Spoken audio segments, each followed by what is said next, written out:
questions now that you wish you could ask or had asked your grandparents or your great-grandparents when you were growing up?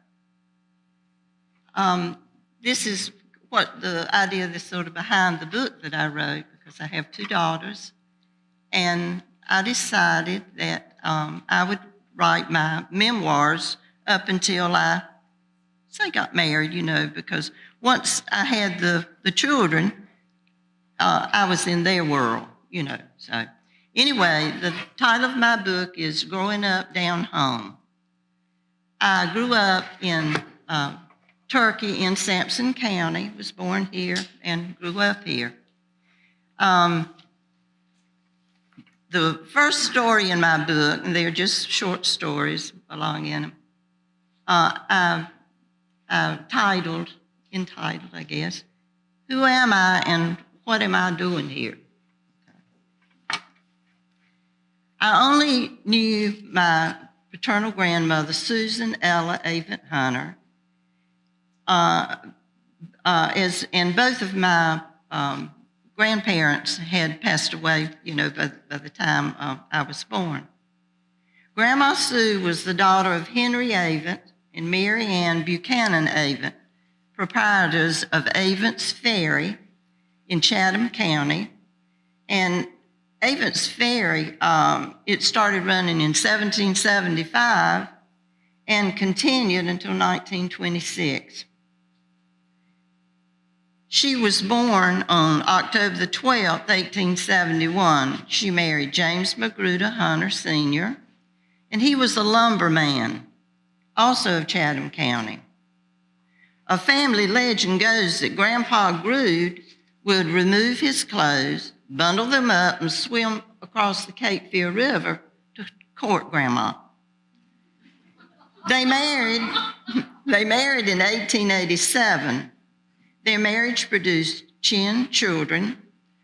The sixth birth was twins. My father, James Magruder Hunter, and his brother, Benjamin. Ben died at birth, at which time a miracle occurred. Initially, it was believed that both tiny premature babies were lifeless.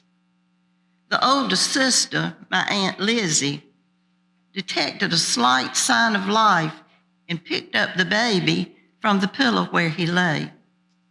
Little Jim was so small he could fit in an adult's hand. When Jim, my dad, was 5 years old, Grandpa and his three brothers moved their families and sawmill business to Turkey in Sampson County. Now, the children that they had went to elementary school there, but there was no high school. This was 1910. So he sent, Grandma and Grandpa sent them to Cary High School, so all of them graduated from there. Being educated was my family's number one priority. So when these children grew up, they married and finished college, married, and moved to different parts of the state. Over the years, the business prospered. The company had a commissary, 20 mules, a tram which ran on a railroad spur from Elliott over to where the mill was located, and it served to carry the logs out and also to bring the supplies in for the commissary there. In 1929, my grandfather Grood died. Daddy had promised him that he would always look after his mother.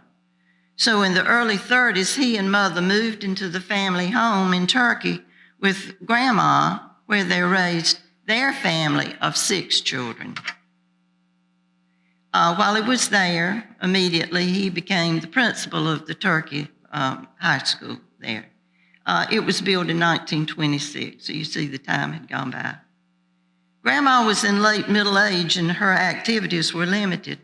She was able to iron, sew, and was a wonderful babysitter. She did as much as she could from her chair or a stool up to the ironing board and table. Grandma was intent on keeping up with the workings of the household. She was very good at giving sound advice and often quoted for our benefit lots of axioms such as, "I'm older than you are if you have been here the longest," or "Your day's coming." If we complained about being too young to do what the oldest siblings were allowed to do, although she could go outside, I never remember her going anywhere in a car. As Grandma was the matriarch of the Hunter family, all relatives came to visit her there at her house, down home. She often had company from the local area. Everyone seemed to like to come and visit her, and she was both interested and is interested in others' lives. Grandma was a wonderful storyteller. If we were well behaved, which we were always expected to be, as children are meant to be seen and not heard, we would sit on our little stools or chairs and listen to all the current news and stories of the past. Besides entertaining friends and family, she liked to read the News and Observer. She would say she only read the headlines as she grew older. Her favorite pastime was listening to her stories in the afternoon. Of course, I liked to listen also.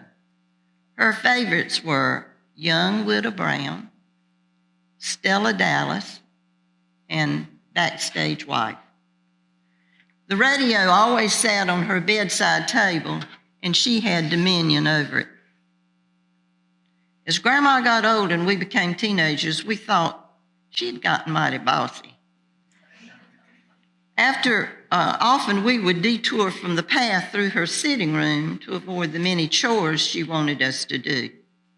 The most troublesome one was looking for hen nest. From her room, she could hear the chickens cackling off somewhere around the place and would direct us to seek out the nest and gather eggs that she was certain would be there. I tended to have a guilty conscience if I avoided Grandma. After all, I had slept with her until about 5, and I was the baby until I was 6. I guess I was very protective of her. One evening when some of us girls were alone with her and Mother and Dad were away, she fell, making her way back to her room from the dinner table. We kids couldn't get her up as she was a large woman with little strength to help her. I can't remember just how we did get her back in the chair, but from that time on, I was keenly aware of how old she was. She never went outside again. I was so afraid that she would die. I prayed every night that she would never die. When she was about 83, she was diagnosed with a stomach tumor. She was taken to Duke for surgery, and instead of being brought to home to recover, she went to her daughter's, which was Aunt Eva, to live in, Aunt Eva was Claude Hunter Moore's mother. She lived until she was 86. I was so comforted about her getting well and living there, I stopped fervently praying for her longevity. I was in 7th grade, that was 1957, when she passed away. When Grandma was lying in state in Aunt Eva's living room, Daddy and I went in to see her. As we stood looking at her, he has said to me, "Isn't she beautiful?" I loved her very much. Please stay tuned. We'll be right back with more local storytelling. You're out for an evening on the town. Finally a chance to relax and forget that you left your front door completely unlocked. Fortunately, you just installed a security system from Star Communications. With just your cell phone, you can check on your house, lock it down, light it up, and get back to relaxing. You forgot to put Buster in his crate. Unfortunately, we can't help with that. Security and automation from Star Communications. Call today to find out more. To get the most out of your electronic devices, you need a strong internet connection and a protected home Wi-Fi network. You need high-speed internet from Star. Star has the fastest, most affordable high-speed internet service available for all your devices. We have no long-term contracts or high-pressure sales. Our service speaks for itself, and switching is hassle-free. We take care of everything with free installation from a local company. High-speed internet from Star. Internet at the speed of life.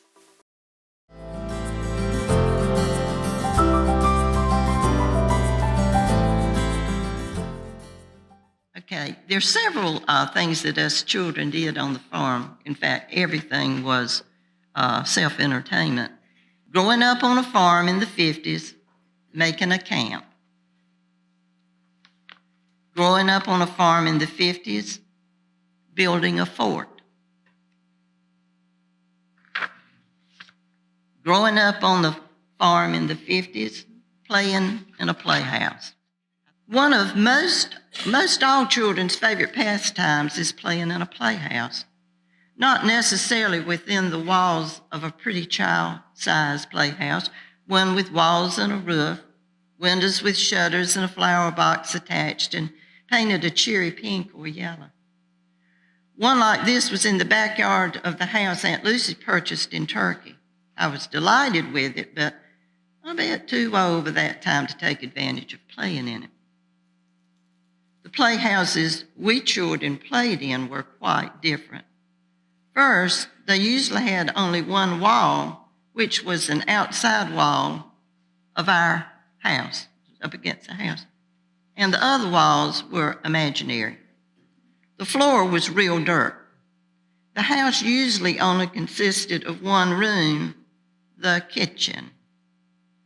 The furniture and appliances were traditionally built of discarded items which we ingeniously used to design the appliances for necessary kitchen use. The stove was made from 2 cinder blocks and turned vertically on their ends, providing 4 openings. The bottom 2 hollow squares were the fire boxes where we stoked twigs for the imaginary fire and heat. The 2 top provided 2 ovens to cook the food. The top end of the blocks was the range top for frying and boiling. A refrigerator was fashioned from a rectangular produce crate made of thin wooden slats. It stood in a vertical position with the crate's top to the front side as the door, and it was set that you can open it from right to left. Okay? And the little wire loops on it was the catch that would close it. The shelves were made from old discarded shingles from our house, slid between and across the horizontal slats of the crate. Running water was provided by using a large half-gallon tin can, which had once held peaches and so forth. Sometimes we would find an old paint can, which was most valued because it would have a handle to tote the water, and a top which kept the flies out of the water. We always kept these cans because they were rare at our house. Near the bottom, we hammered a large nail into the tin. The can was filled with water, and the nail was pulled out to release the water and pushed back in to stop the flow. The can was set on top of another cinder block, much like a watercolor in an office, cooler in an office. The work counter was made of boards supported by even more cinder blocks. We were expert cooks. This meant that we could make a chocolate cake using just the right consistency of mud that would hold its shape when made into layers. We would let them dry the right amount, then frost the layers with chocolate icing made of, mud. We also prepared more helpful items like salads. Certain leaves in the yard, which most resemble lettuce, were collected and used as the base of the salad. Now, we were not making a tossed salad because we'd never had one of those. Mother's salads were aspics, fruit, congealed, and so forth, with the dressing on top. It was pretty amazing how varied our menus could be. Speaking of ingenuity, we were way ahead of our time. One day while playing in the playhouse, one of us suggested we set up a restaurant. Although we often did this time the idea was something quite different. The cook would prepare the food inside the kitchen, and the customer could order and pick up the food, which would be set on the counter, another board on blocks. The customer would ride our one and only bicycle around the yard and pedal up alongside the counter, give her order, wait for it to be set out, pay for it, using other special leaves in the yard that were only money, pick up the food, and drive off. Sound familiar? Remember, in the early 50s, there was no such establishment as a drive-by window in North Carolina. If so, we had never seen or imagined it. There were drive-ins with car hops or walk-up windows in cities like Greensboro, but few or none existed locally. When we were tired of playing, we dismantled the playhouse, putting our equipment and supplies in a safe place like under the house, ready for our next playhouse. Living in my grandmother's house ensured that she was the matriarch of the place. The house was plenty big and roomy for her, my parents, 6 children, Aunt Lucy and her children, and various kin who would come to visit for extended periods of time. But the house was anything but convenient, having no bathroom, central heat, or adequate plumbing in the kitchen. Grandma was old when I was born, and by that time, she was accustomed to the conditions of the house and did not want any upgrades or changes to it, nor a new house. Most local rural people lived much the same way with about the same accommodations, and our family members didn't compare ourselves to others anyway. We coped and got along fine. When Grandma died in 1957, we children were becoming of college age. 1 or even 2 would be away at school at the time. Our education was the most important thing, rather than building a new house or remodeling the home place, which was part of Grandma's estate. It would not belong to us in the future anyway, so life went on just as it always did, living in the house that we children, except my brother Jimmy, was born in. All this being said, as I look back, some aspects of the house were real tiring. Utmost, the absence of a bathroom. Therefore, the necessary existence of an outhouse. The outhouse, or Johnny as we called it, sat on the back side edge of the yard where it was inconspicuous but most inconvenient. I remember Daddy building a new one which was placed over a pit that was newly appropriately dug for the size of the Johnny. Inside there were 2 elevated wooden seats with lids which opened and closed. There was no lighting inside, as most visits to the Johnny were during the daytime. There was some ventilation at the tops of the walls with narrow gaps all around. The inside was, of course, pretty smelly most of the time. Inside the main house, kept in the bedrooms, were chamber pots, and that's the genteel name, which were also called slop jars, not to be confused with slop buckets. In the rural South, they were for the convenience of night use. Each morning they had to be taken to the Johnny and emptied. This seemed pretty manageable, but not if it were cold and or rainy weather. A commode is most essential to a bathroom, but what about a sink and a tub? When we were small children, we were put into a large tin tub in the warm kitchen, which was heated by the wood-fired cook stove, and given a good scrubbing. The water was heated in a reservoir, which was part of the stove.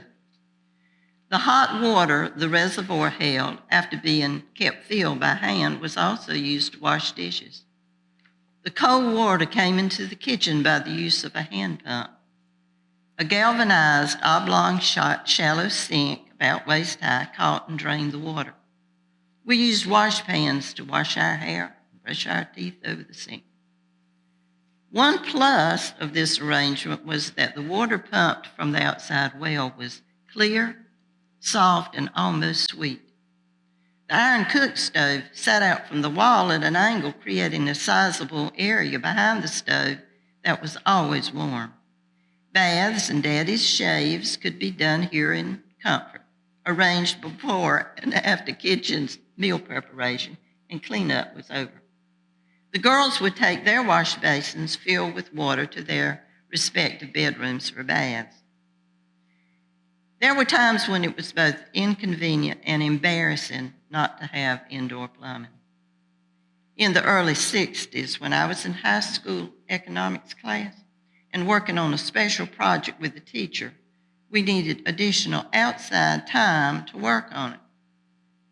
The elegant teacher, Ms. Register, suggested we come to my house on a Saturday to spend quality working time. I tried desperately to put her off, but nothing would do but that she would come. Mother was a gracious hostess and prepared a very nice lunch for us, which we ate after completing our work. My worst fear came to pass. She asked to go to the bathroom after lunch.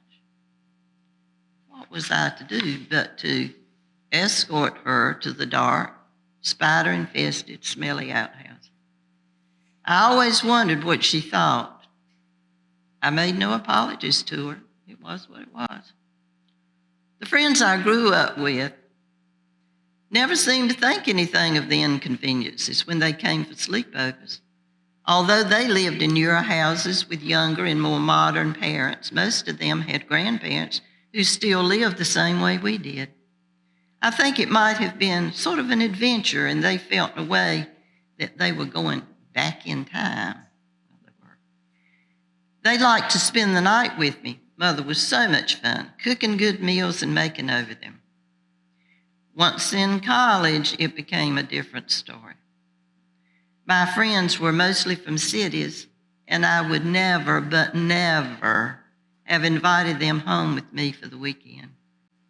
On one occasion, I rode home from college with Lennon Shipp and several of his friends. I asked them to deliver me to Aunt Lucy's house in Turkey. I told Lennon that there was no one at my house at the time, and they didn't like for me to be there with no one out on the farm alone. On Sunday afternoon, Mother took me to Lennon's house in Clinton to catch the ride back to school.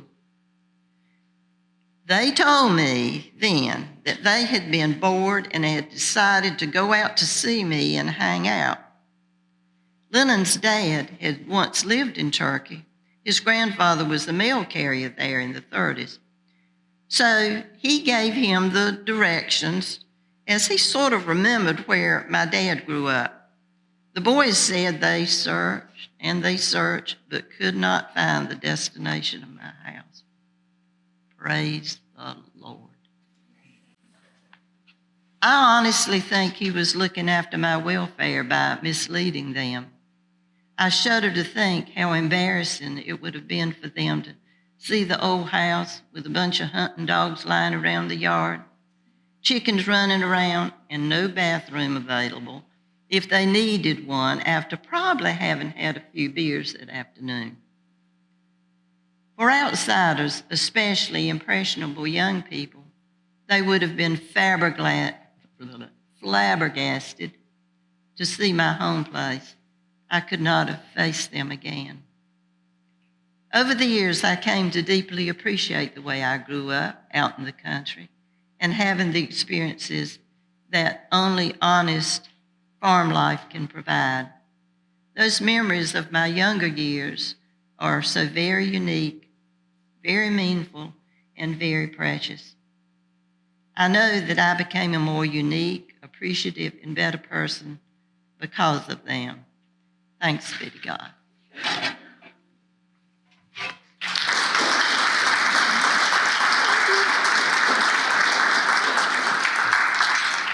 This is a Baptist church, isn't it?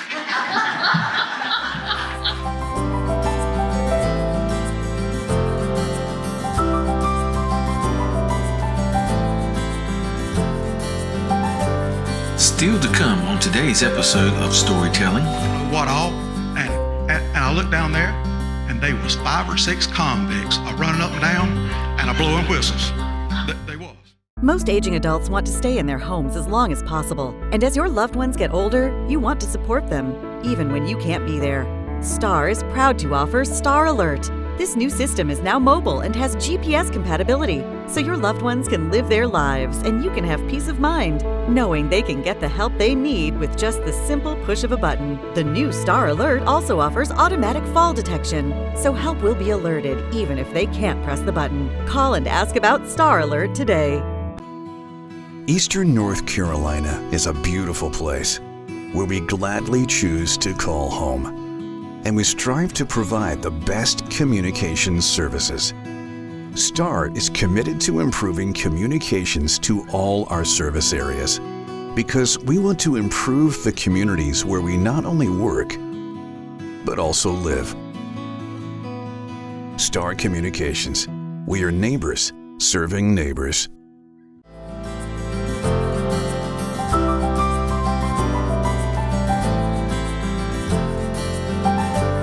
My story is based on a rural experience on my grandfather's farm, and but also I guess the one thing I've had it happen to me before where I'm supposed to speak and some wonderful people were before me. In this case, when I joined Rotary in Charlottesville, Virginia, had the tradition was at a later date four members introduced themselves and told a little story. So my time came, and the 3 other gentlemen, one, he didn't have much of a story, just that his family helped found ERA Real Estate with the advent of the fax machine. That wasn't too bad. I wasn't intimidated. The next guy, super guy, Mr. McCrory, his grandfather founded and ran McCrory's department stores. And in New York City, of course, I mean, wouldn't be any other place. And even better, his personal story was it's through the Depression, and it's around Christmas time, and his grandfather sends him down with a nickel to get the paper. And of course, the paper is not being sold by just anybody. It's the handicapped man, actually no legs. So my fellow Rotarian is feeling the Christmas spirit. So he gives the man a nickel, the man gives him paper and starts to give him change. And my friend, who was young at the time, said, "Sir, Merry Christmas, keep the change." So he goes on up to the umpteenth floor of McCrory's, hands his grandfather the paper. His grandfather starts reading. Grandfather does this, because the paper's 2 cents. And he says, "Well, Grandpa," he said, "it's Christmas time, and the fellow," he said, "I know all about the fellow." "Well, it's Christmas time, so I told him to keep the change." His grandfather says, "Go get it." "But Grandpa," "Go get it." So my friend goes back down the umpteenth stairway, goes back out to the guy, and he's like, "Sir," he said, "I don't know how to tell you, but I need my change back." The guy looks at him and says, "You're McCrory's grandson, aren't you?" So anyway, okay. So, now I'm starting to get a little nervous. These guys have got a good story. So the man right before me, Yakov Hames, is an award-winning professor at the University of Virginia in engineering, has patents, has published, all that. Well, that's not good enough. That is nowhere near good enough. He was Jewish.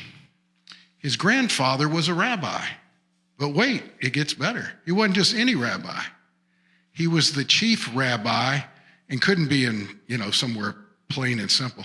Chief rabbi in Iraq in the 30s. So Yaakov, among his illustrious personal career, shares a little bit about his grandfather helping to save his congregation and get out of pre-World War II, or actually World War II had really broken out, but getting his congregation out of Iraq with bombs bursting all around. So here's me. So like I said, the bar's set pretty high here, but I'm going to try to handle it, and I'm going to start it the exact same way.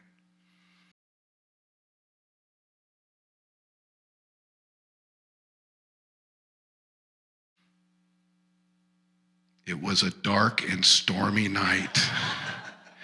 1962, a little log funeral home in Lee County, Virginia. Unto Joseph and Mary was born a child. This guy right here. So I wanted to establish my bona fides. My parents are Joseph and Mary, but as my beloved cousin Carol said, well, they sure didn't have no baby Jesus. So I tried. So anyway, so that's the beginning of my personal story, and I love all the stories that have been told, and I think there's two hymns that come to mind for my story, and I think for all the stories, one would be Precious Memories, and then number two, which would particularly be for my story and my grandfather's farm, would be Leaning, because every barn and every shed on that property, leaning, didn't need wind. It was leaning one way or the other. And sometimes it's like, well, wasn't it leaning that way the other day? And now it's leaning this way. So a wonderful, beautiful farm, fields well kept, livestock taken good care of, but just barns were functional. So I guess that's all you really need. But through that farm was this beautiful stream. It wasn't a river, wasn't Cape Fear, Grandpa wasn't, whether with or without clothes, Grandpa wasn't swimming it. And I was going to wonder if your grandpa did put his clothes back on when I heard about the 10 kids, but I thought, we are in a Presbyterian church, so I'll just leave that to the imagination. But anyway, precious memory nonetheless. But through this farm, Cliffview Farm, it was bottom ground, very highly valued, very highly prized in Scott County, where to one side are Appalachians and not too far away are the Alleghenies. So some people had a short left leg, some people had a short right leg, it depended on which mountain range you were closest to.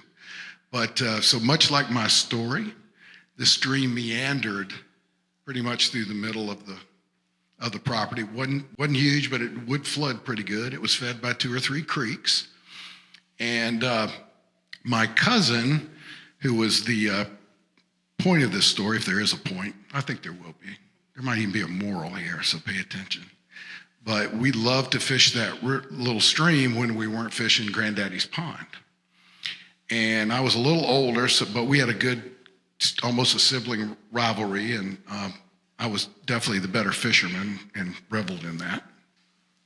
So we're fishing this beautiful meandering stream, and we're catching a little here and there. And I don't know how familiar some of you may be with, especially in the South, there's really 2 prized species of bass you're after.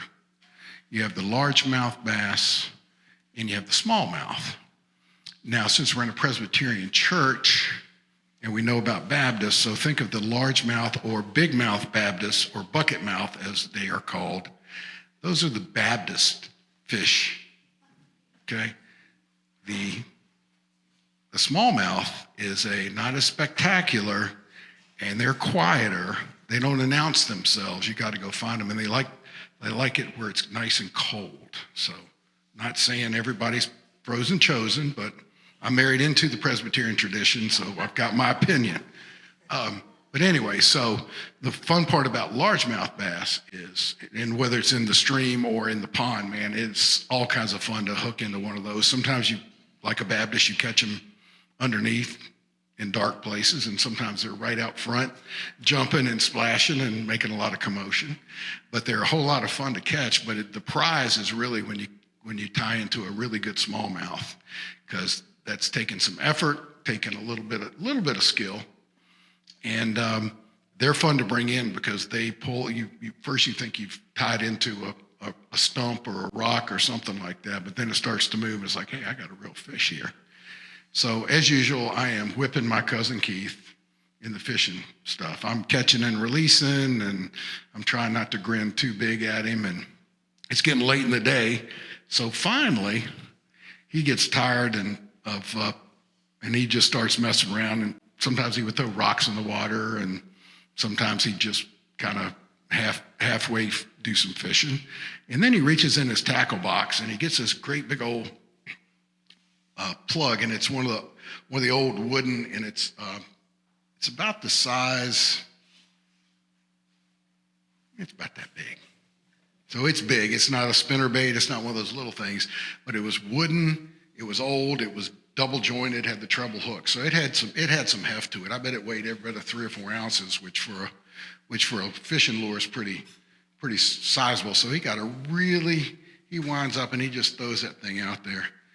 The top water plug, boom, and then whew, and it goes under. I'm like, what in the world was that? Well, it goes down deep and it just stays there. So it's like, well, that wasn't I don't know what the world that is. Couldn't figure it out.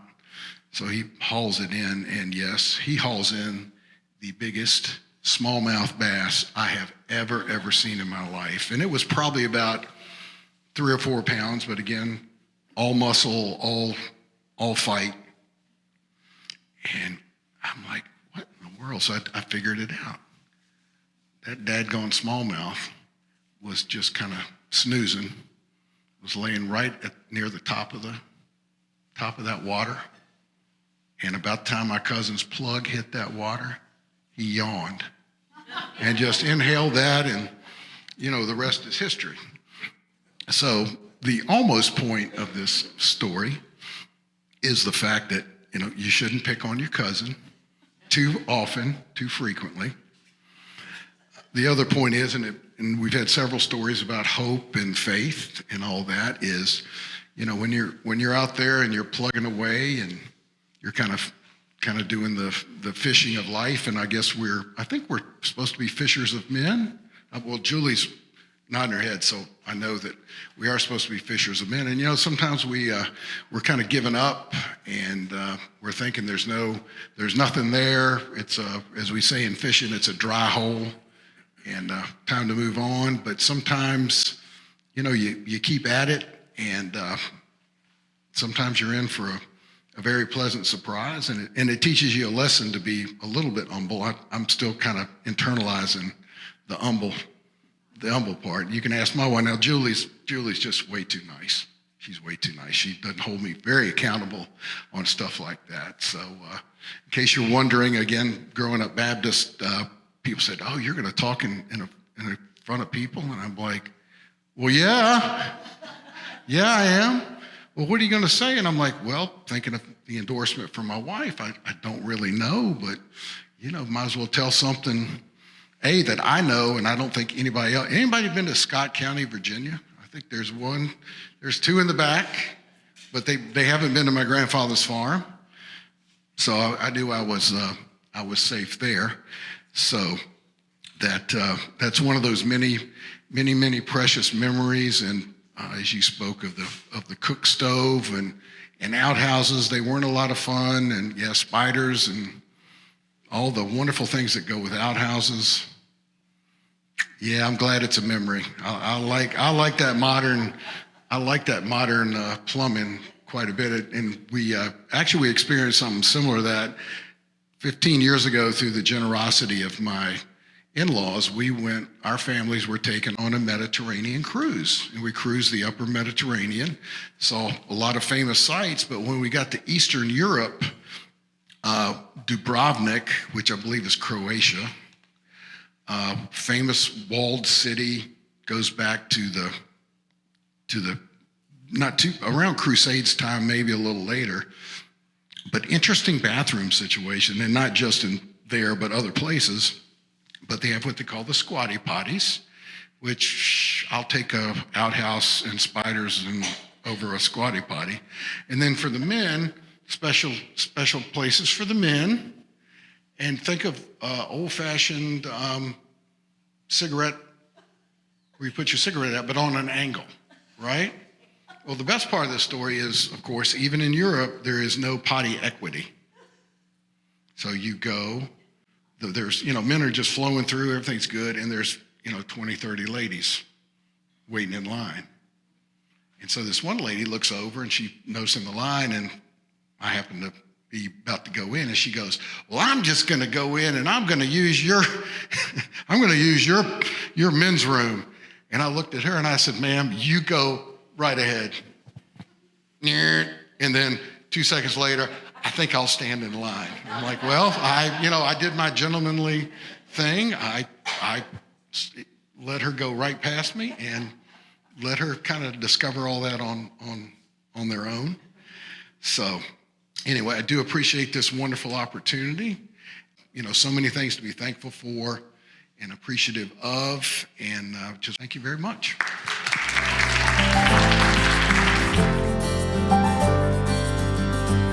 Please stay tuned. We'll be right back with more local storytelling.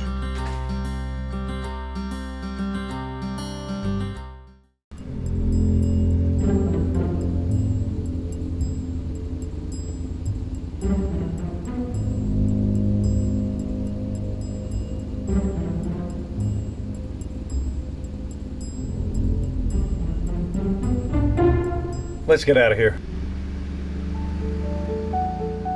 Protect what matters most in your life with security from Star Communications. If you run a business, you need sales. To get sales, you need customers. To get customers, you need exposure. Let our team of experts craft and produce the perfect video ad to reach your intended audience while making the most of your advertising dollars. Call 1-800-706-6538 or visit starcom.net to contact our Star Communications production team and get your business moving to the next level.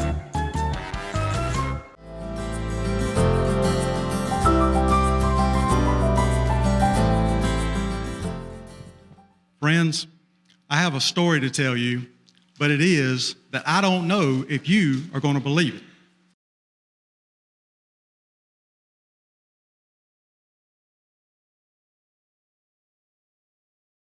You see, what it was, back last October, I believe it was, we was going to hold a tent service over off of this college town, and we got there about dinner time on Saturday.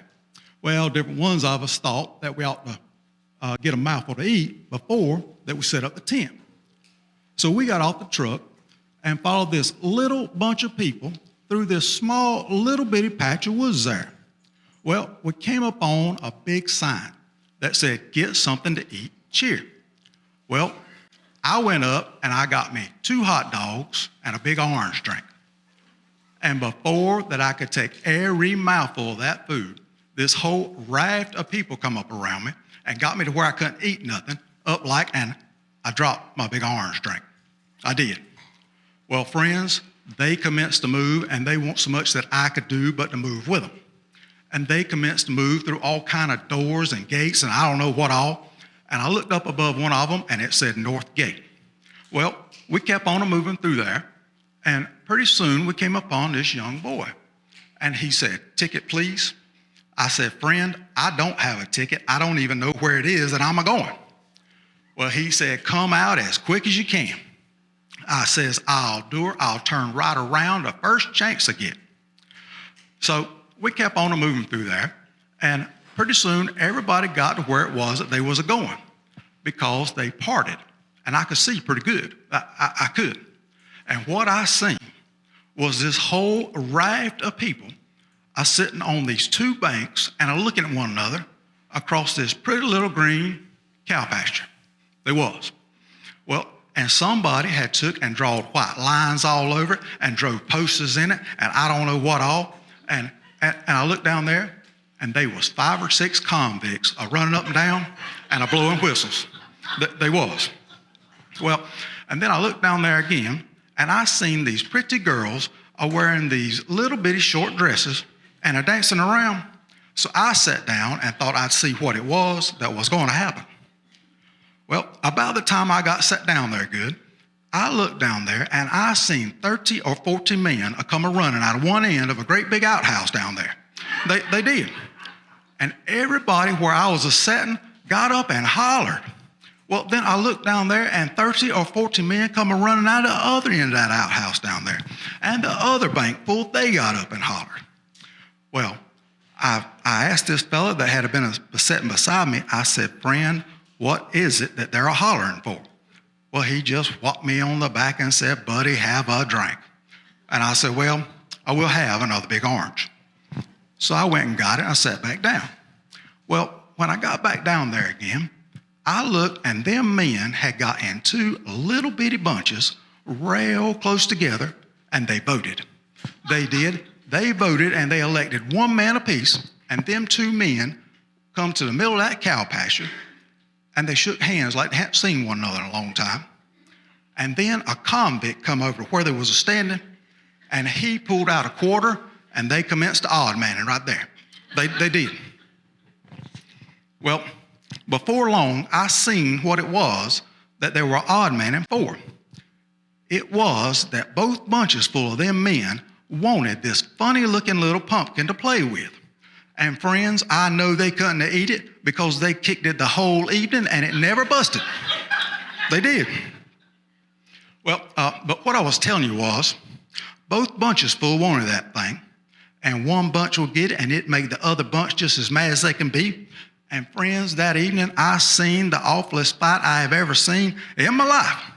They would run at one another, kick one another, throw one another down, stomp on one another, grind their feet into one another, and I don't know what all. And as soon as one of them would get hurt, they towed him off and run another one on. They did. Well, they did that for as long as I sat there. But before long, that boy that had said, ticket please, he came up and he said, friend, you're going to have to leave because it is that you don't have a ticket. And I said, well, all right. And I got up and I left. And I don't know, friends, to this day what it was that was going on down there, but I have studied about it. I think that it's some kindly of a contest where they see which bunch full of them men can take that pumpkin and run from one end of that cow pasture to the other without either getting knocked down or stepping in something.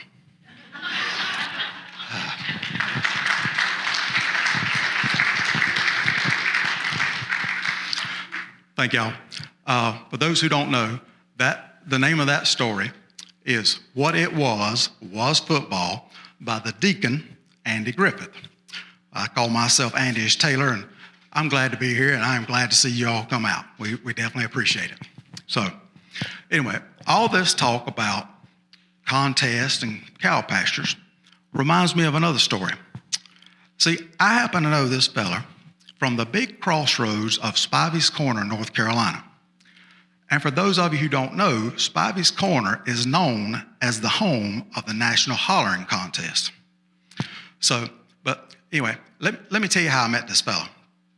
Him and his wife were visiting Mayberry one weekend. And I'm down at the courthouse, and memory serves, I had my feet up on the desk, and, just to tell you the truth, it was Saturday, wasn't a whole lot going on. I was just waiting for Otis to show up with a snootful, to tell you the truth. But I'm just sitting there, and the door flies open, and in walks this fella. And he was in a hurry. He's looking all around. He sees the jail cell, and he makes a beeline for the key hanging on the wall, and he locks himself in. He did. Well, I walked over there, and I said, friend, what is it that you have done to cause you to come in here and lock yourself up? He said, I messed up. And I could hear a half laugh in his voice, but I'm telling you, he was scared of something. I said, friend, tell me, before I could get it out, he said, I need protecting. I said, all right, I am sworn to uphold the law, but I need to know what it is that you need protecting from.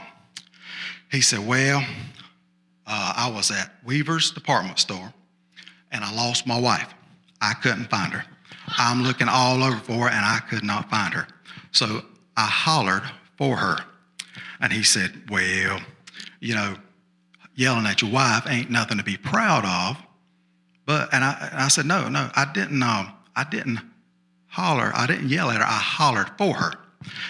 And I said, friend, I am confused. You're going to have to tell me a little more. There's got to be more to this story than this. He said, well, there is, but I got to give you a little background. So, friends, he told me about being from Spivey's Corner, about hollering, and by the time he finished, I figured I had a PhD in hollerinology. I did. So this fella, he's telling me stuff. He says, all right, I got to give you an example before he told me what had happened. He said, so back in the day, if the farmer was plowing with his old mule, and he's on the back side of the 40 acres, and he runs out of water, he would holler back up to the house, is what this fella told me. And he might holler something like, whoa, whoa, whoa, whoa.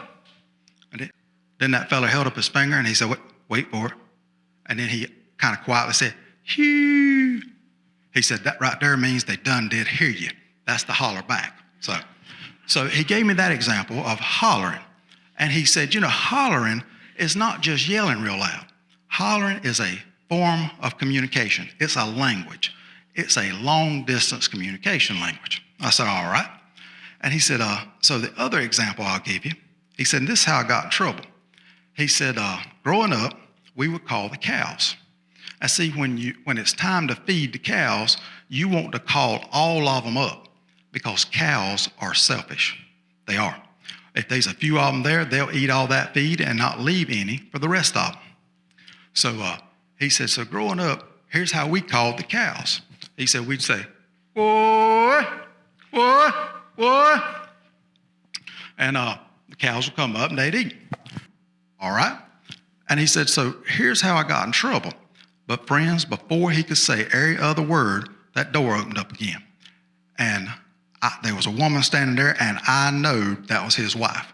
Just by the way she was standing, she was mad, I could tell you. And I'll be honest with you, I flinched. I flinched a little bit. I did. As mad as she was, she'd make a sheriff without a gun. Wish he had one. I'm telling you. But that feller, he didn't flinch at all. He looked her right in the eyes. He said, I'm sorry. I don't know why I did it. I love you. Friends, she melted. She did. She melted. She stretched out her arms, made a beeline for that jail cell, put her arms through the bars and gave him a big old hug as best she could. And she was real close to him, and she said, I almost believed you. Now, friends, I was confused. But then I heard her say, I have heard those same very words down at the beauty parlor. And that feller said, uh-oh. She said, yeah, uh-oh is right. She said, you know, that coworker of yours, his wife comes to the beauty parlor, and she's all the time talking about how her husband loves telling the young married men, boys, you better practice in front of the mirror. One of these days, you're going to do something so stupid, you need to sound sincere. You need to practice that in the mirror. Well, that fellow put his head down and he said again, I'm sorry. That time it was sincere. She believed him. So she let go of him. Now, before she had, I'm talking a Charlene darling hold on him. You know, he tried to pull back a little bit, but it wasn't going to happen. Charlene, that kind of a bear hold, he wasn't going to get out of that. So anyhow, they talked a little bit, and he eventually gave me the keys, and I let him out, and they're talking. And I said, now look, as y'all go throughout your day, I want you to look at each other and say, love you, honey. And the other one can say, love you, dear. I said, and so that way, y'all will be okay. And then it hit me, and I said, friends, I don't want to stir up something that's already been settled, but I never did hear what brought you in here. Well, that fellow looked at his wife, and she said, well, go ahead and tell him. And I said, well, so I got to the part, this is what he was telling me. He said, I got to that part where I told you about calling cows, and I said, yeah. And that fellow said, I I got to the part where I was about to tell you what I did at Weaver's department store. I'd lost my wife, couldn't find her. I said, yeah. He said, well, let me tell you this way. He said, Sheriff, let me introduce you to my wife. This right here is Joy, Joy, Joy. Well, about the time he got that third Joy out, she poked him in the ribs pretty hard. And he just looked at her and smiled and said, love you, honey. So, friends, if there's any kind of a moral to that story, it would be, don't be stupid. You know, life is hard, and it's harder if you're stupid, or so I've heard. So, anyway, well, all this talk about cow pastures and such, and you know, remember earlier we was talking about running from one end of a cow pasture to the other without stepping in something. Well, that reminds me of another story. You see, and actually it's the same feller from Spivey's Corner.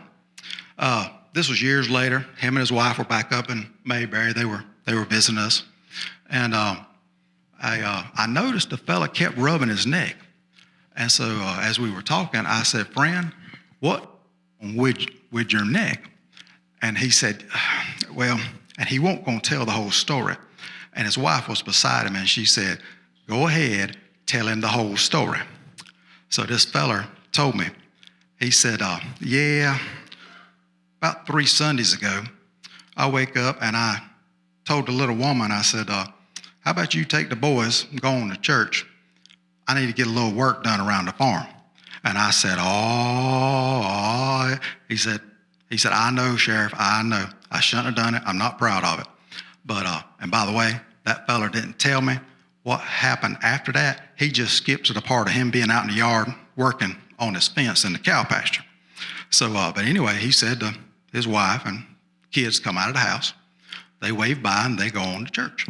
So he's going to be working on Sunday fixing his fence.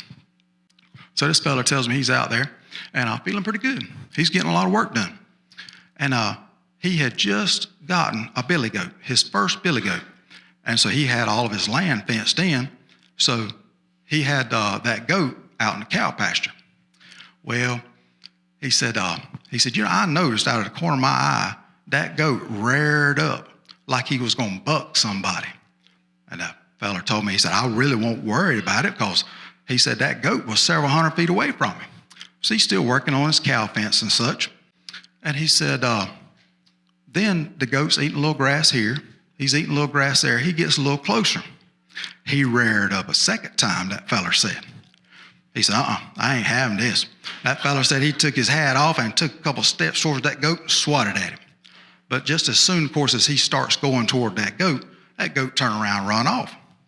And he said, but I had to show him. I had to show him who was boss. But he said what that goat did was he circled around.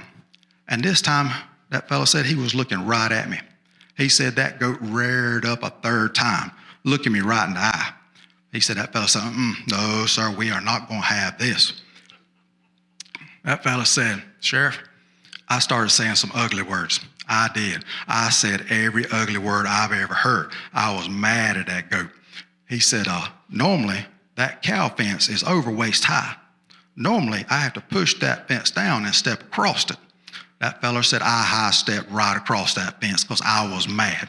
I was looking something I could do to that goat. I was going to show him who's boss. I was going to show him that I had opposable thumbs. I could use them. The first thing I saw under that shed, he said, was a set of pitchforks. And I said, he said, I know, Sheriff, I know I ain't going to hurt the goat, because I knew when I went back across, he'd run, but I was still going to show him. So this feller said, I grabbed those pitchforks. I'm stepping across that fence like I'm walking on air. He said, I drew back in a baseball swing, and sure enough, the goat started running away. But this feller said, I was not going to be stopped. I went through with that swing. And something about being off-centered and mad and walking, apparently I was not walking on air, because there was a freshly laid cow pie in the pasture. So he said, Sheriff, I slid, I know, probably 20 feet. And when I stopped, I was laid in a fetal position, and my neck was kind of kinked. That's why his neck was hurt. He said, you know what the first thing I did? He said, Sheriff, I jumped up and made sure nobody was driving by the road to see me, or make sure none of my neighbors saw me. So he said, good thing nobody saw me. So I reached down there and I picked my hat up, and that's what he said. And he said, I figured I'd just get back to work. He said, hat won't fit quite right. Didn't think much about it. Goes over there, gets those pitchforks, kind of down and out. He fell and all this stuff.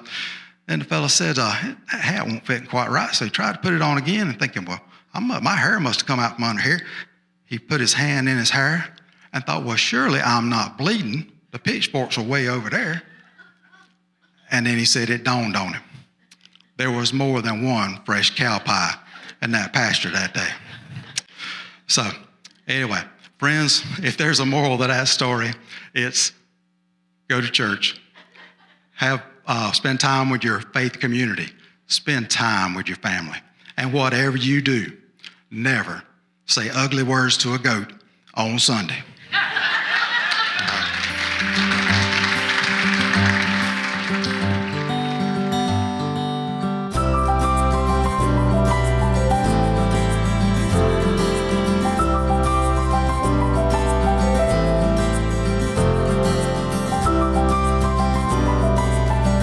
Thank you for watching today's presentation of Local Storytelling, brought to you by Graves Memorial Presbyterian Church. Be sure to tune in next time for another episode of the Community Storytelling Festival.